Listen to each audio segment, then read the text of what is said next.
Okay, so in this video we have a 2013 Chevrolet Tahoe cleaning the mass airflow sensor.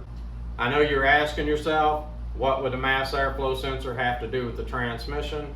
But let me explain what goes on in your vehicle with the mass airflow sensor. So let's say that you are driving down the road at 60 miles per hour. Your vehicle has this information coming in. You're applying the same speed to the throttle position, so there's no adjustments needed there. The speed is 60 miles an hour on the output shaft. There's no adjustments there. But what if you go to pass a vehicle? What if you go to kick that vehicle down to get around another vehicle? Then that computer needs a lot of information coming off of that engine to make adjustments for line pressure on your transmission, air and fuel mixture.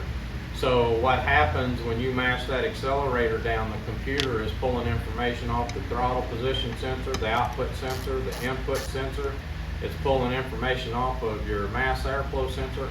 All of this information is calculated to know how much line pressure to put on this transmission so that you don't get a bang, harsh downshift when you kick down, and it wants to make a smooth maneuver around this vehicle, and you're going to need all of that information to make that maneuver. So your mass airflow sensor is right in the middle of all of that, and it uses the information off that mass airflow sensor. So it's critical to keep the mass airflow sensor clean or replace the mass airflow sensor ever so often, just to make sure that your transmission and your engine is running properly. If your engine is idling rough, make sure you clean your mass airflow sensor. Very important to clean it if it's idling rough. If you have bank sensors on both sides of your engine that are running rich or lean, and you've replaced all your oxygen sensors and you're lost and you don't know what to do, make sure that you replace your mass airflow sensor. They're not that expensive, and that can cause bank rich, bank lean codes, but it would probably be on both sides of your engine if you've got a V8 or a V6. Now if you've got a 4-cylinder, it can cause that 4-cylinder not to work right. We just had one in here a couple weeks ago.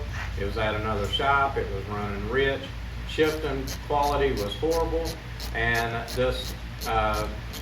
the other shop had replaced both oxygen sensors, and when it got here, we looked at the data on our scan tool and we realized that we had a mass airflow sensor issue. We replaced the mass airflow sensor, the customer's gone and happy. Okay, cleaning your mass airflow sensor, changing your air filter should be part of your general maintenance whenever you're doing general maintenance to your vehicle. Remember this video. This is Code Man's Auto. I hope this video helped you, and please subscribe.